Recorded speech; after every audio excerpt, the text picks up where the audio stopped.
Essa é a Web Rádio para quem ama Jesus. Pai, nós entramos em Tua presença nessa noite. Como igreja do Senhor, não há muito a dizer. Tu nos sondas, nos conhece por dentro e por fora. Mas o salmista disse que o pardal encontrou casa e a andorinha ninho para si.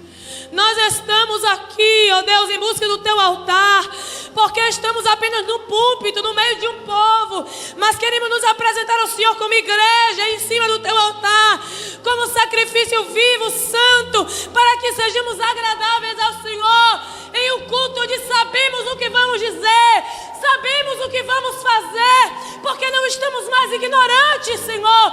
O Teu reino é vivo, mas nós ainda estamos mortos. O Teu reino é vivo, mas o pecado ainda nos domina, Senhor. O Teu reino é vivo, mas nós ainda não conhecemos, não entendemos o Teu querer. Nessa noite estamos aqui, Pai,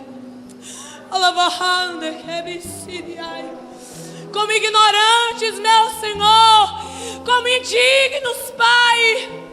Nenhum de nós é capaz de fazer qualquer coisa.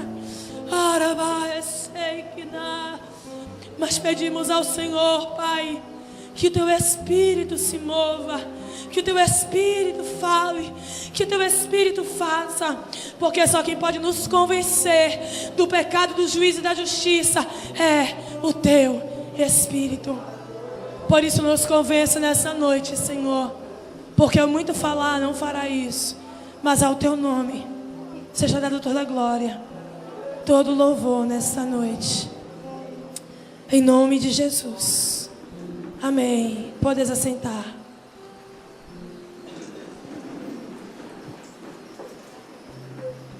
Não há nada igual, não há nada melhor a que se comparar, esperança viva, Tua presença.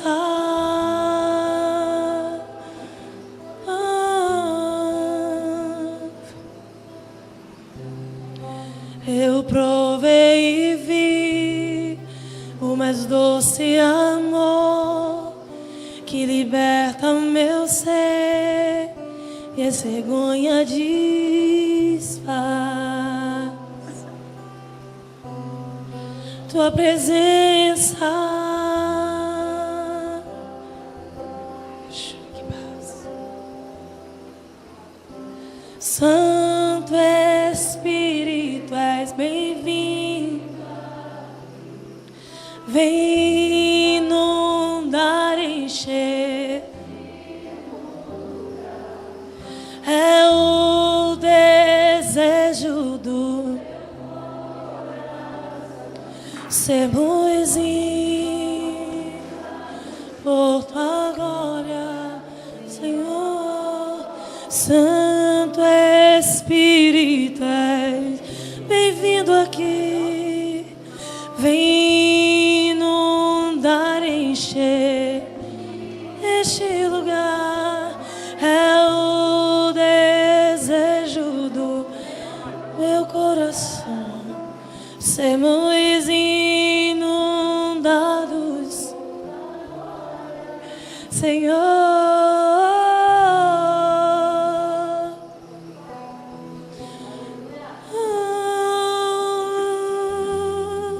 Como brisa vem, Senhor, queremos estar aqui, Senhor.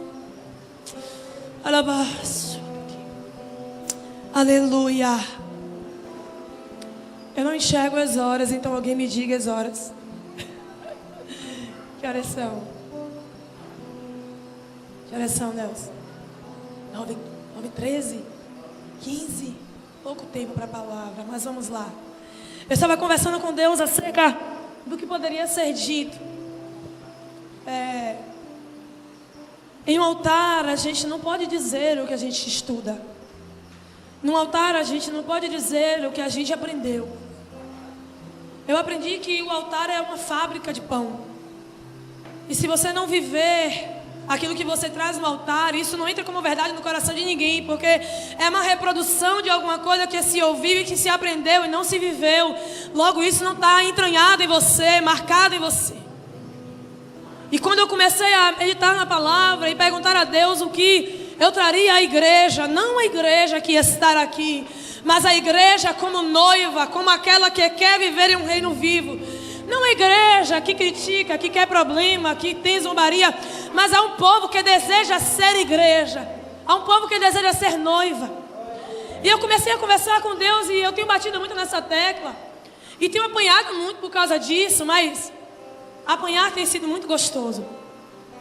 Porque eu tenho percebido que havia partes do meu corpo em Cristo que já não doía porque eu estava adormecida em minhas próprias convicções. Eu estava adormecida em minha própria vontade, porque, Nelson, depois de muito tempo em uma mesma posição, achando que aquela é a correta, o seu corpo adormece. Eu aprendi isso com Nicolas. O seu corpo adormece.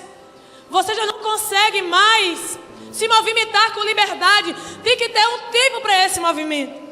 E quando eu comecei a compreender que estava adormecida, eu comecei a dizer: meu Deus, são anos em um reino morto.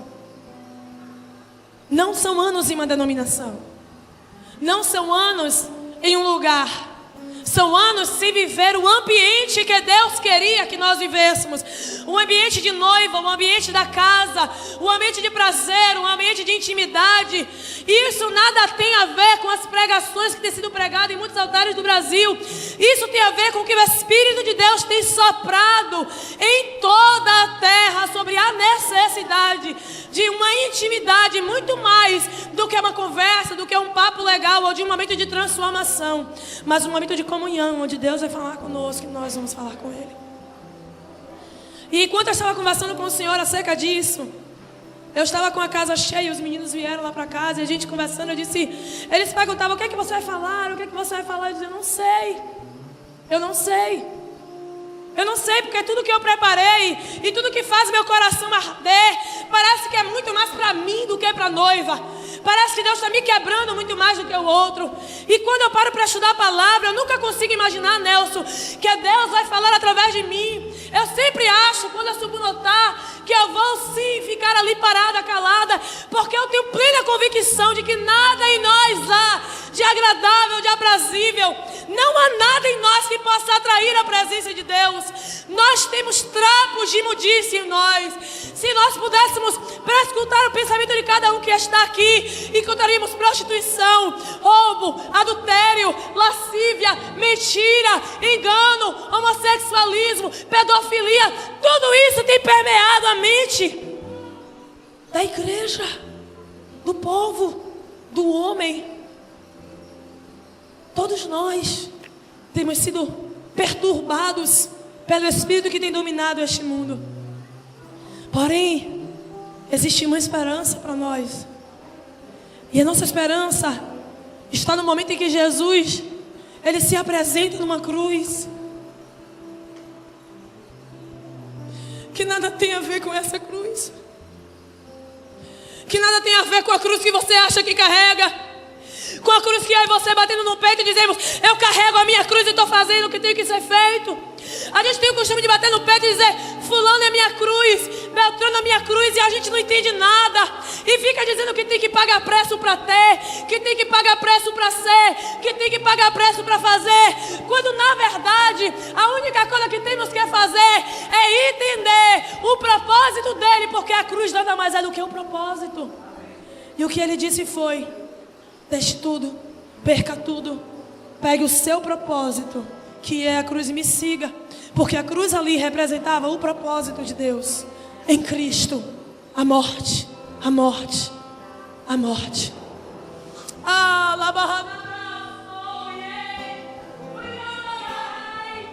E nós não conseguimos entender o plano de Deus, porque vestimos uma boa roupa, calçamos um bom sapato, temos uma pequena interpretação bíblica e achamos que Ele vai se revelar através de nós, porque tocamos bem, porque cantamos bem, porque temos uma boa expressão, quando na verdade a maior maneira de manifestarmos Ele não é no púlpito, não é no altar, não é nesse lugar, não é aqui.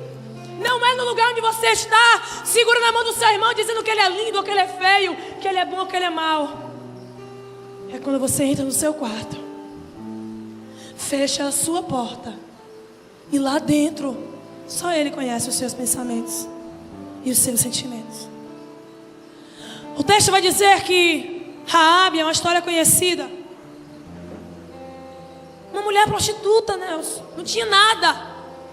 Ela era uma mulher prostituta em uma terra que não era dela. Ela não tinha direito a nada. Aquela mulher tinha tão somente a sua casa. E quando eu entrei aqui, e eu parei e sentei, o Senhor falou ao meu coração tão fortemente. Uma mulher que abriu a sua casa para que alguém de Deus entrasse. Até que chega um momento que Josué vai dizer: resgatem aquela mulher. Mas eu vou me até o início do texto. O início do texto vai dizer que aquela mulher, ela recebe 12 espias e eles não se identificam. Ele entra na casa daquela mulher, afinal de contas era uma casa aberta para qualquer homem, e eles lá se escondem. Porém a Bíblia diz que quando ele está lá dentro, eles estão lá, surge um perigo, aquela mulher vai esconder eles, e ela vai esconder muito bem escondido, de maneira que virão contra ela, e ela vai dizer: eles vieram, mas eu não sabia de quem eles eram. É verdade que esses homens representam o Espírito de Deus entrando na casa daquela mulher. Nada menos que isso.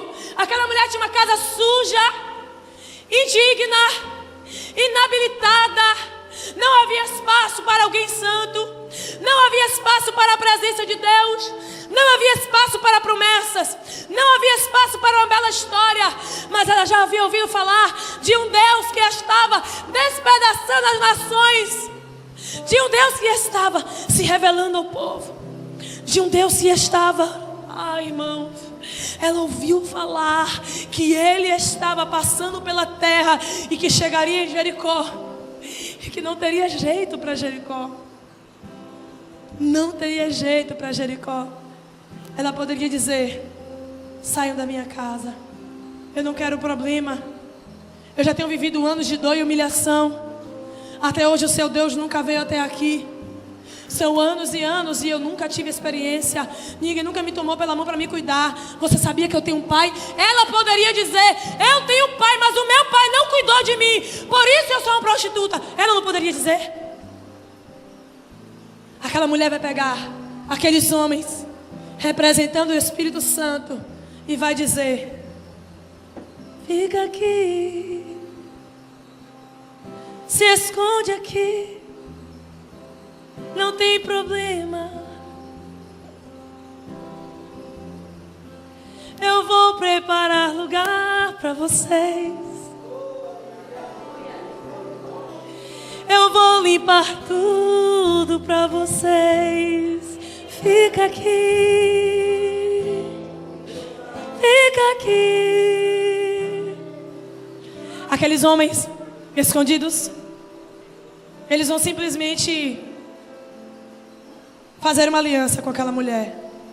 E ele vai dizer: tudo bem.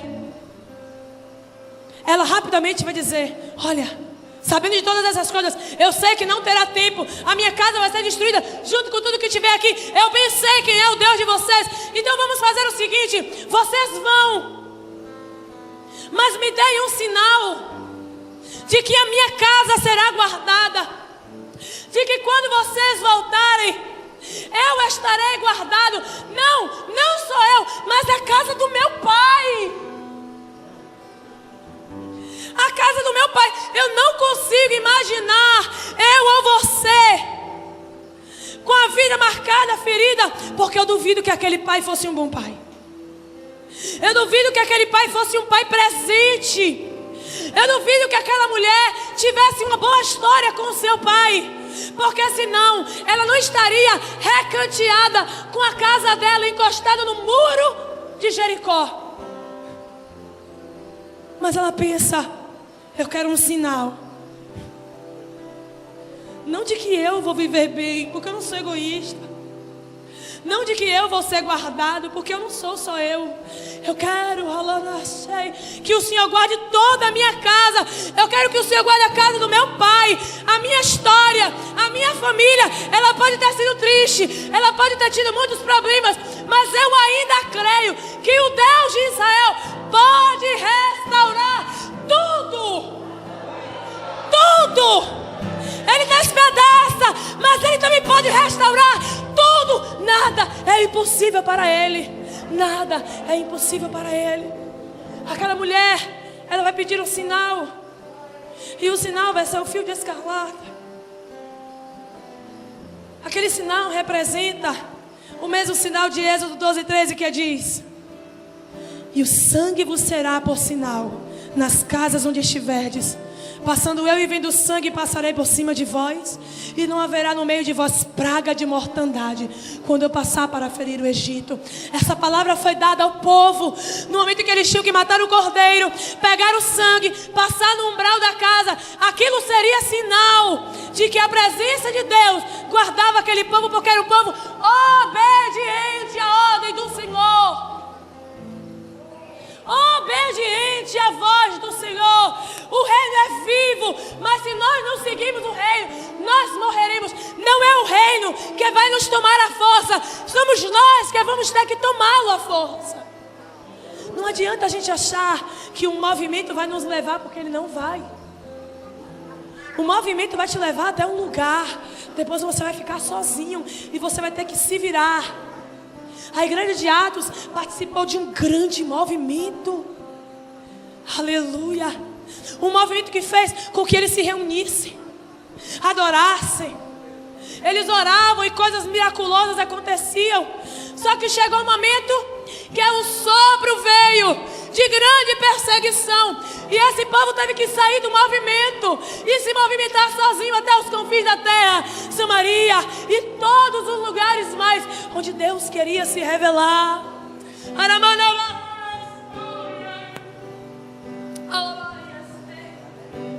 O que nós precisamos é entender é que nós não vamos ser levados pelo movimento. Precisamos da marca do sangue, do fio de escarlata, da certeza de que Ele virá nos buscar.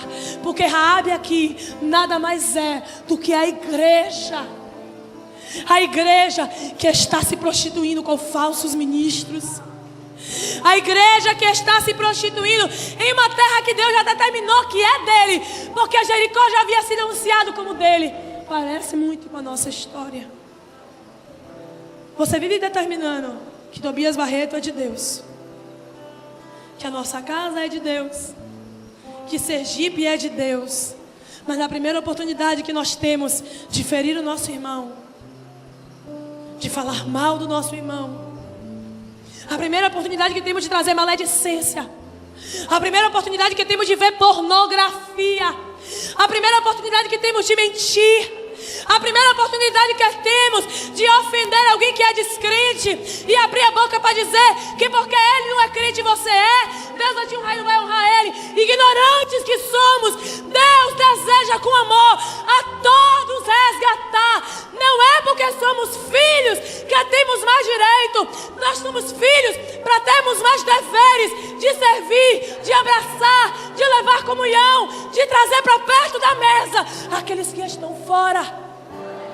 A sua paternidade, que é uma coisa que tanto temos falado, e o seu direito de filho não é para que você tenha mais direitos do que outros, é para que você possa usar a sua herança a serviço dos outros. Alguém me perguntou esses dias: Carol, Deus é dono do ouro e da prata, Deus pode te dar tudo, você é rica. Eu disse: eu não quero isso, eu não preciso disso, porque herança a gente só tem de um pai morto. Eu não quero perder ele, eu não quero ficar longe dele, e a porção dele todos os dias já me é necessária, já me é suficiente. Eu quero mais e mais estar perto dele para servir. Mas qual é a nossa posição? Nós somos a Raabe, que pega a casa, que põe em ordem, que limpa tudo, que diz: fica aqui. E depois diz: eu sei que vocês vão voltar para nos buscar, eu vou botar o sinal sobre a nossa casa. Essa casa não será mais a mesma. Ela não cometerá mais as mesmas práticas. Ela não fará mais as mesmas coisas, porque a marca estará sobre ela. 1 Coríntios diz que o Espírito Santo, ele é o penhor da nossa salvação. O Espírito Santo é o penhor da nossa salvação. Mas a Bíblia também diz que os nossos pecados afastam o Senhor de nós. Não adianta a gente querer ter o Espírito Santo e viver uma vida de pecado. E nem adianta alguém olhar para mim e dizer: isso é radicalismo.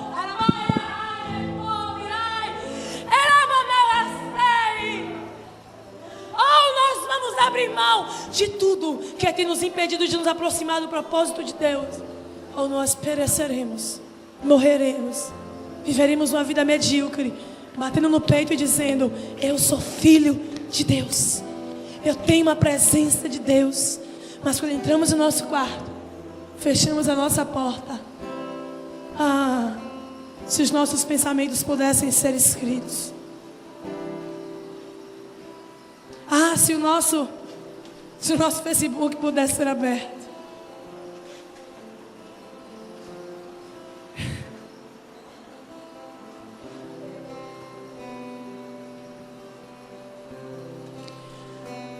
Tem igrejas que a gente passa para pregar, e quando acaba de ministrar, o pastor senta comigo e diz: irmã,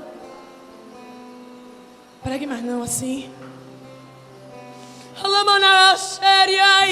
Estamos pulando, estamos saltando, estamos gritando para saciar nossa vontade de adoração, mas não há ainda interior, não está em nossa alma, o rio não flui, e a prova disso é que você só consegue adorar se alguém te levar a isso. Mas você não consegue mergulhar sozinho, porque a presença está apenas com quem está com você em grupo. A presença não está com você, em você. E pasme, muitos de nós não tem o Espírito de Deus. Não tem. Se você mente, você não tem o Espírito de Deus. O reino é vivo e eu tenho que falar. Se você se prostitui, você não tem o Espírito de Deus. Se você consegue assistir, pasme, se você consegue assistir novelas com cenas de sexo ou coisas desse tipo, mentiras, porfias, você não tem o Espírito de Deus. Me chame de radical se quiser, mas a Bíblia diz que Deus não pode ver o mal. E como é que nós conseguimos ver o mal? Como é que nós vimos o mal se não enojar?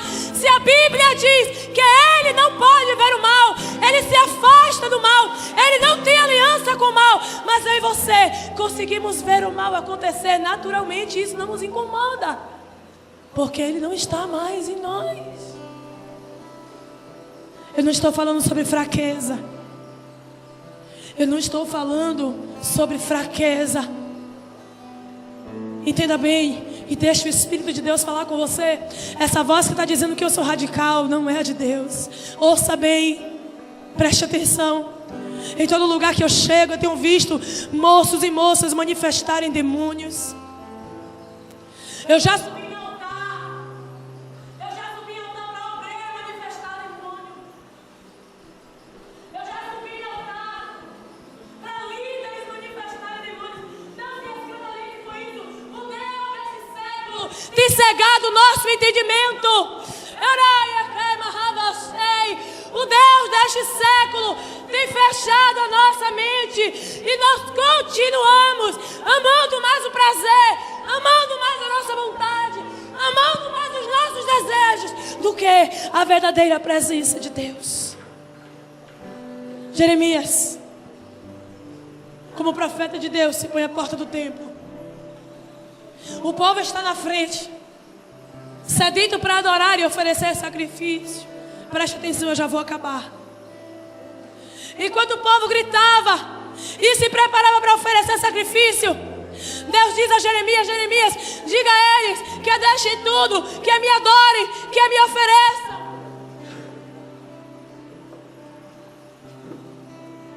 O povo se organiza. depois de muita insistência, eles vão oferecer ao Senhor sacrifício. Porém a Bíblia diz, irmãos, que a voz do Senhor volta a Jeremias e diz: não adianta você clamar, não adianta mais você pedir, pare de clamar por esse povo, ainda que você clame, eu não vou ouvir. É muito simples, o povo estava sacrificando.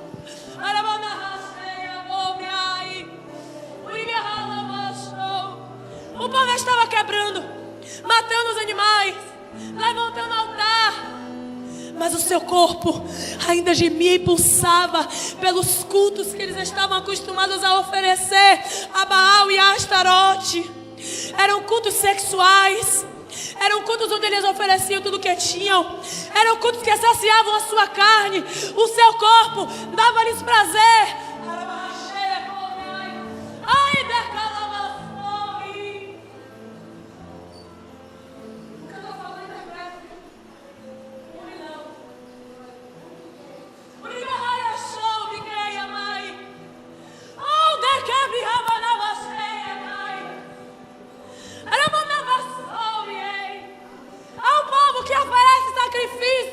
Mata o cordeiro, abre mão de tudo, mas o seu corpo ainda geme pelo mundo.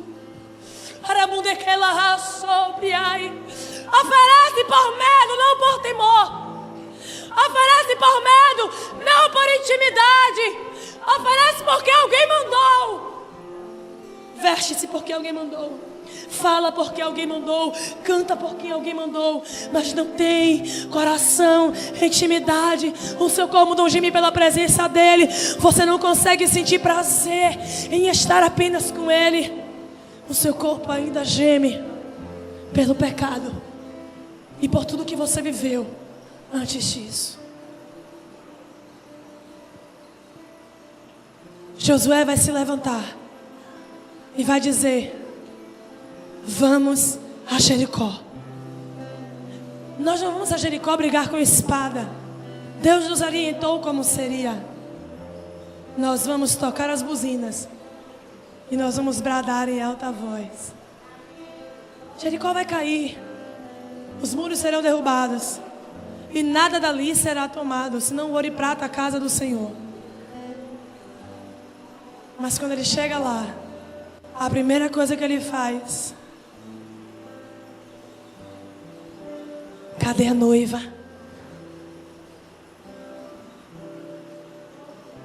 Cadê a noiva?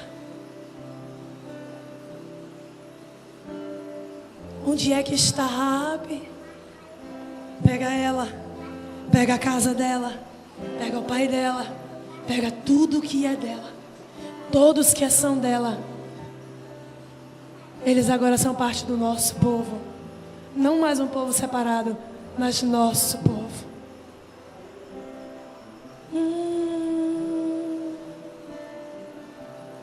Faça parte desse povo. Ele está no meio de nós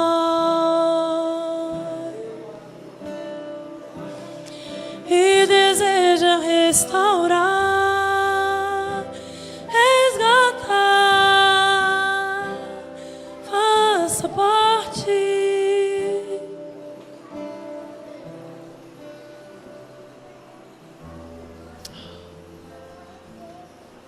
Eu tenho quase 15 anos de evangelho, já vou finalizar.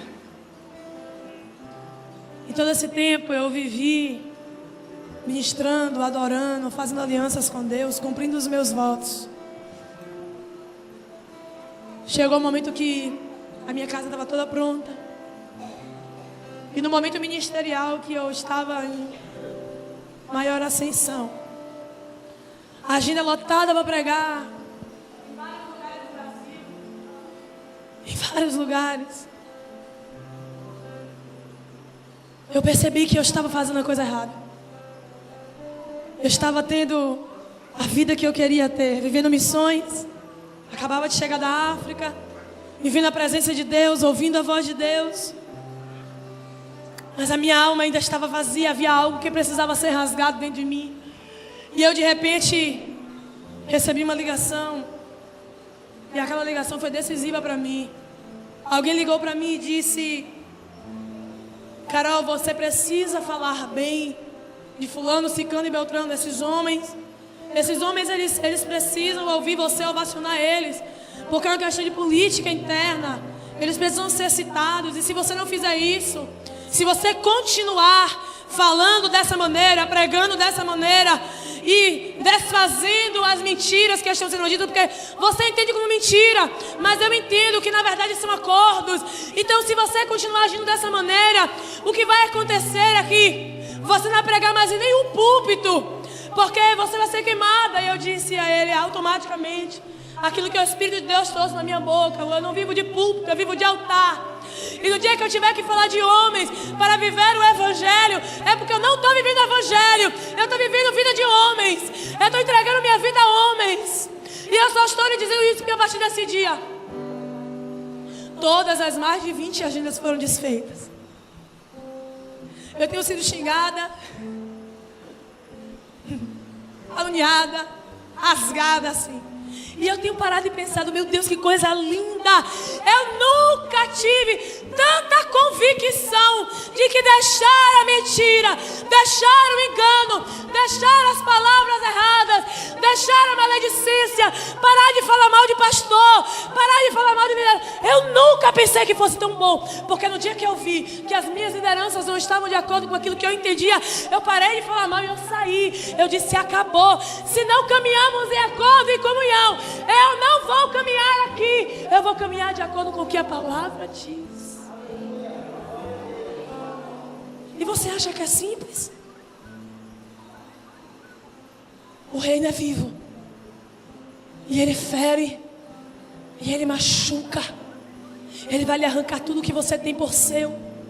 Você vai ter que perder tudo que você tem por sonho. Você vai ter que perder tudo que você tem por precioso.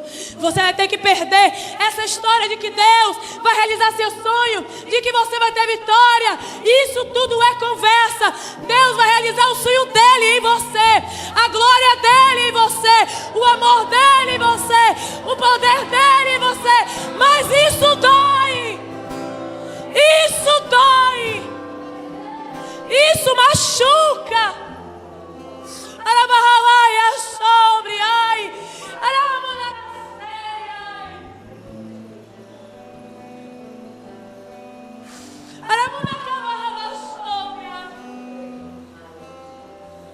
Eu quero convidar você não a sair desse lugar físico, mas a fechar seus olhos e pense aí quem é você.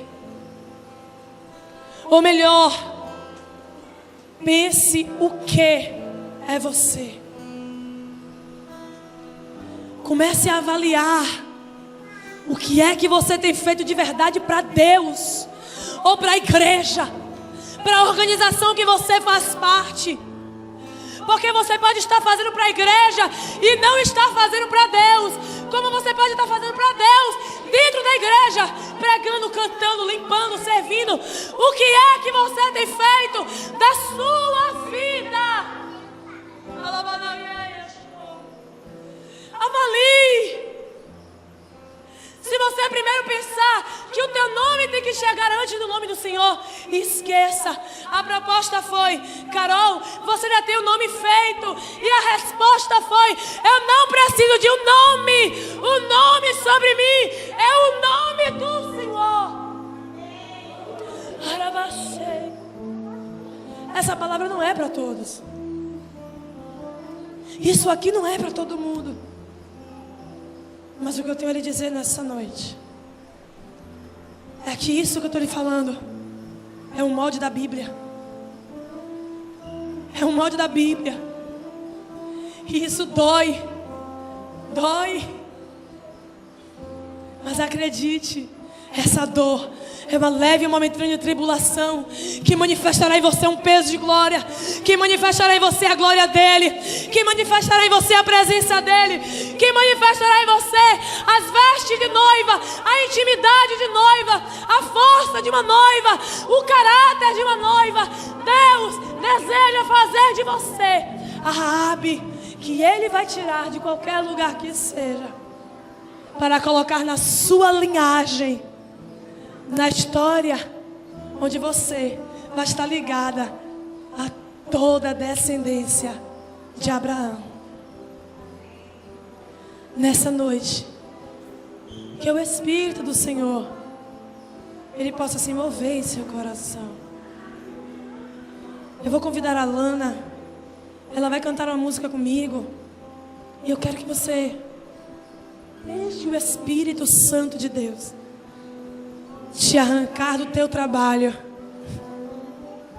te arrancar da tua faculdade, te arrancar de um relacionamento infrutífero, onde não há aliança com Deus, de um namoro onde o Espírito de Deus não está, te arrancar desse lugar seco que você está, para a presença, a voz.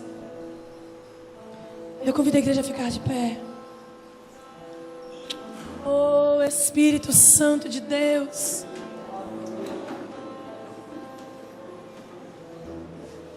Oh, Espírito Santo.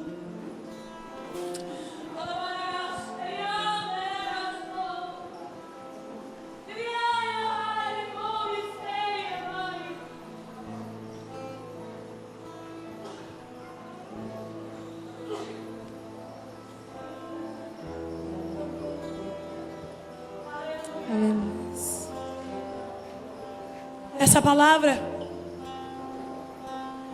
não é para você chorar, não é para você pular, não é para você saltar. Essa palavra é para você pensar.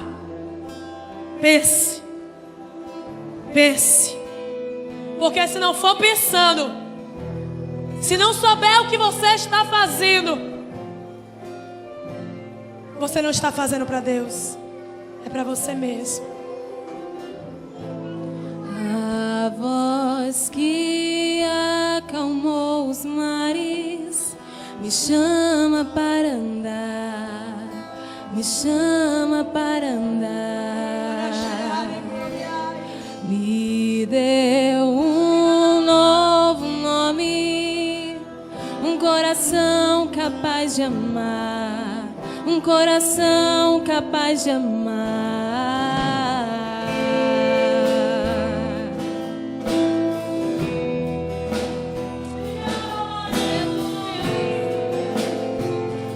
Essa voz, ela está falando com você nessa noite. Obedeça.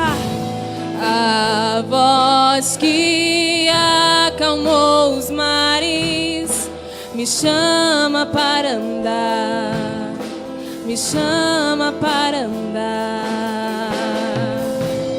Me deu um novo nome, um coração capaz de amar, um coração capaz de amar. Oh, aleluia! Eu quero te amar, Senhor. Me dá um novo coração. Eu quero te amar. Eu quero te buscar, Senhor, em espírito, em verdade. Eu quero te amar.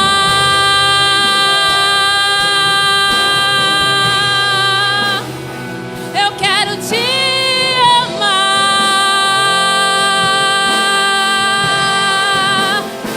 Eu quero ouvir tua voz. Eu quero obedecer. Eu quero te buscar. Vem constranger, vem constranger.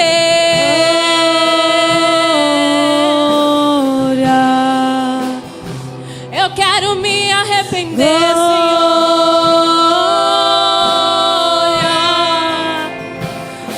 Ao Rei do meu coração, dono da minha canção, Jesus. Oh, Espírito Santo de Deus. o Rei do meu coração, dono da minha afeição, Jesus. Bem baixinho o instrumental, bem baixinho.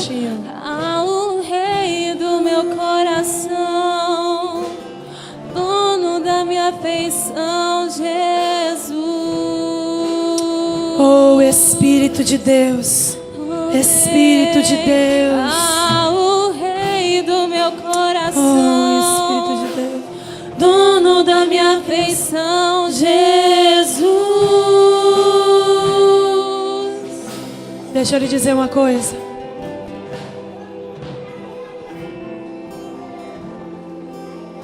Não tem como seguir a presença de Deus se deixar tudo para trás. Talvez você até hoje não tenha conseguido viver a verdadeira presença de Deus e ache que tudo na tua vida dá errado, ou que tudo dá certo, mas você não é feliz, porque você precisa deixar a bagagem. Pode ser uma coisa simples e sempre vai doer. Sempre vai doer abrir mão e deixar para trás alguma coisa. Eu quero me arrepender. E principalmente aquilo que nós chamamos como ego. Te amar. Mas nós queremos nessa noite. E eu vou encerrar minha participação cantando esse refrão que diz, a letra diz isso. Glória, glória ao Rei do meu coração. Se Ele é Rei do teu coração, Ele domina os teus sentimentos. Se Ele é Rei do teu coração, Ele decide os teus passos. Ele é dono da tua afeição. Ele é dono do teu sentimento, do teu amor.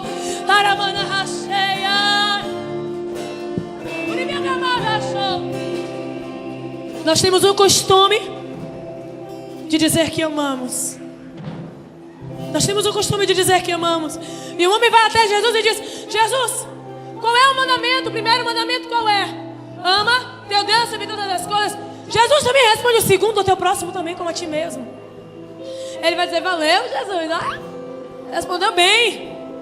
E a tua resposta me faz entender que amar é melhor do que sacrificar. Aí Jesus vira para ele e diz: moço, você não está longe do reino de Deus. Jesus não diz a ele: você faz parte do reino de Deus. Jesus não diz a ele: agora você é filho, agora você é amigo. Ele entendeu todo o processo. Entenda. Ele entendeu todo o processo. Ele compreendeu do que se tratava. Mas a Bíblia diz que Jesus vai dizer: você não está longe. Eu disse isso lá na minha congregação e estou dizendo aqui: você não está longe. Sabe o que ele estava dizendo ali? Pega o que você entendeu e faça alguma coisa para você poder entrar. Pegue o que você entendeu, pegue o que você absorveu e faça alguma coisa. Se mexa, se mova, jogue fora, abra mão, desfaça aliança, amizade, deixe para trás, esqueça e deixe que agora Ele possa te chamar de filho, porque o fato de você chamar Ele de pai não te torna filho. O fato de eu chamar Ele de pai não me torna filha. Mas quando eu consigo atrair a presença dEle como um pai, tudo muda. Por isso eu vou encerrar minha participação aqui dizendo a vocês que eu estou vivendo esse mesmo processo. A mesma coisa é o que eu estou vivendo hoje. Por isso eu falo com verdade. O que eu vou cantar nesse refrão, cante isso com sabedoria e entendimento, porque Ele vai reinar sobre você. Aleluia. Glória,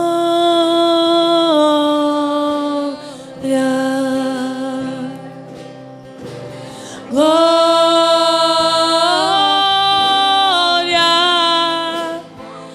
ao Rei do meu coração, dono da minha afeição, Jesus. Glória, que me sou. Glória.